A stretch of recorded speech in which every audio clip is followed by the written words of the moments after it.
Well, Dave, I guess the first thing to say is what a pulsating, fantastic occasion that was tonight, regardless of the result. Yeah, listen, we knew with a near sellout crowd here that there would be a good atmosphere in place. I suppose from a neutral perspective, you want the game to live up to the atmosphere. To be honest, from my perspective, I'm not bothered if the game was rubbish as long as we'd have won. But it did. Poor from us first off, just in terms of bad decisions and not dealing with obviously threats, allowed them to play the game the way they wanted to play it.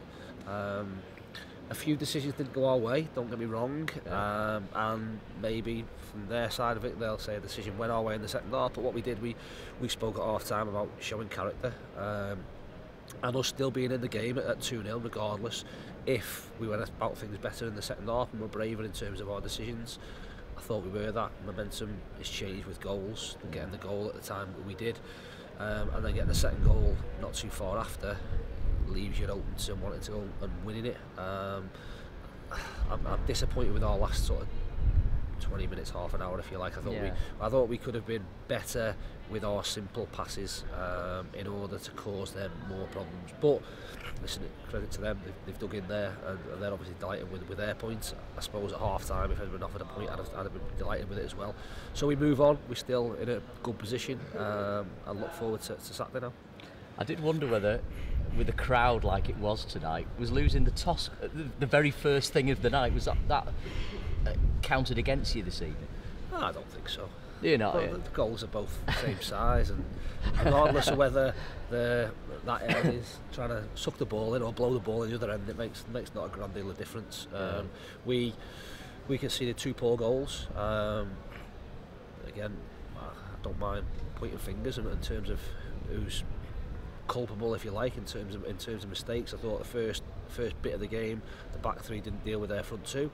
Both their front two have scored. It's a simple goal, similar to what we work on in terms of throw-ins, and Ash and John will need to be better with that. We don't need much clue that the top scorer in the league is going to be sniffing round the penalty area, and that sort of costs us. And then the second one, again, Maka gets embroiled with the occasion. That's a close down for the supporters and for the fans more than a wise decision. It's a poor decision. You're never going to get anywhere near the goalkeeper, and if he's at centre forward, someone's going to be at right wing back, and that's a centre forward, and what you don't want is that to happen. It is the case, and then Ben should save it. So normally with goals, it's not one mistake, it's normally a accumulation of mistakes, and that was the case. And at half time, that potentially gives you a little bit of a mountain to climb, allows them to play the game in the manner that they want. But we've had decisions go against us that again, we have the fortunate, I suppose, or we're in a fortunate position where we get relayed messages very quickly, and that's it, and that's over the line, and it's a penalty, and he's not given a penalty because he feels that it was a foul, but whoever was fouled wasn't going to head the ball. Well, that's irrelevant in my eyes. So a couple of big decisions went against us. The second half, a big decision has gone not for us, because again it's a red card, but that changes the momentum in the game. We go and get our 2 goals.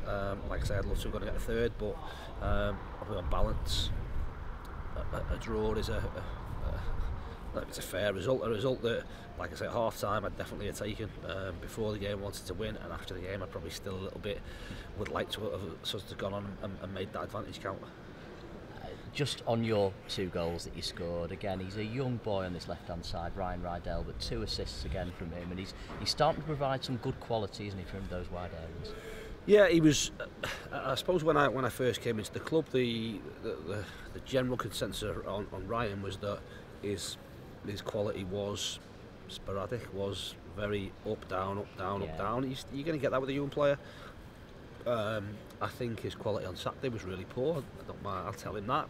But what he has done, like I say, over the last 3 months, he's been our main provider, or a main provider of goals. And when you've got that on both sides, that becomes a real threat.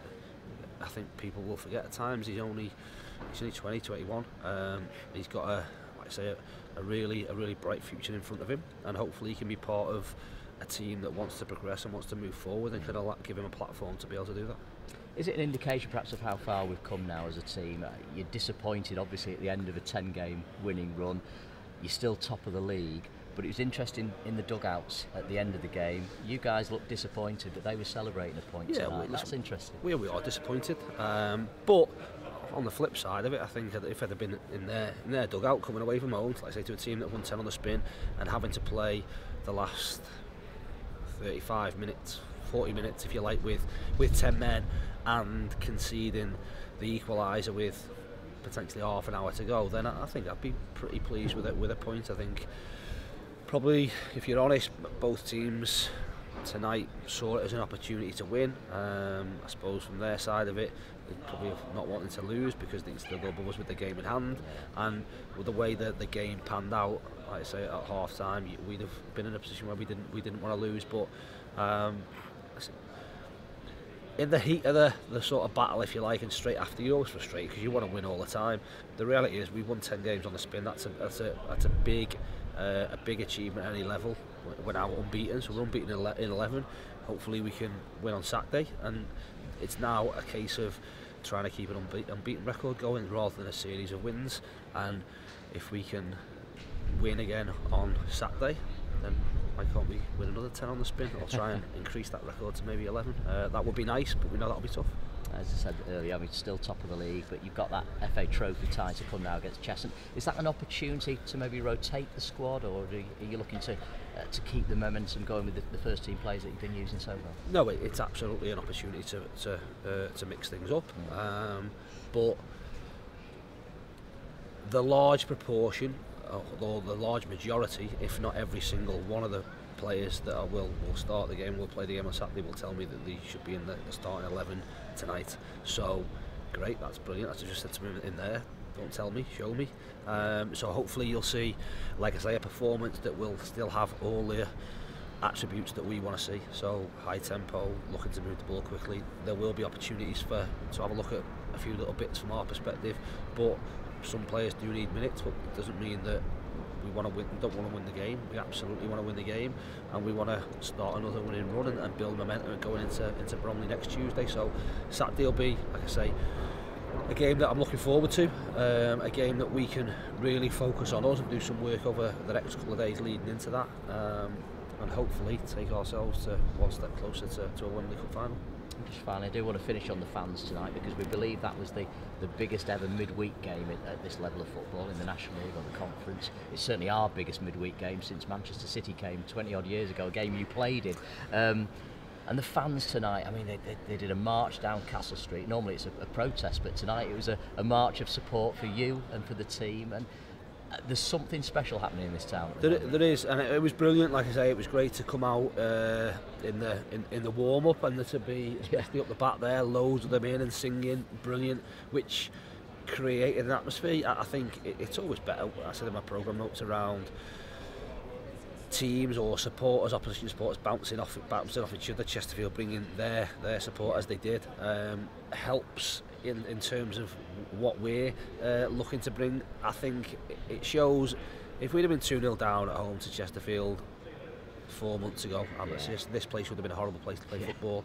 I think I said to the players, ultimately there's 10,000 people in here tonight because of what they've done over the past 3 months, and we want this to happen. I think it's brilliant that there is the optimism about the place, and the supporters feel that the club on the pitch is going in the right direction. The club's certainly off the pitch going in the right direction. Then things can be taken care of. There are a lot of variables on a football pitch sometimes that don't go in your way. So we know there'll be bumps in the road, but like I say, you get that feeling. I said it previously, and I had it at the last club.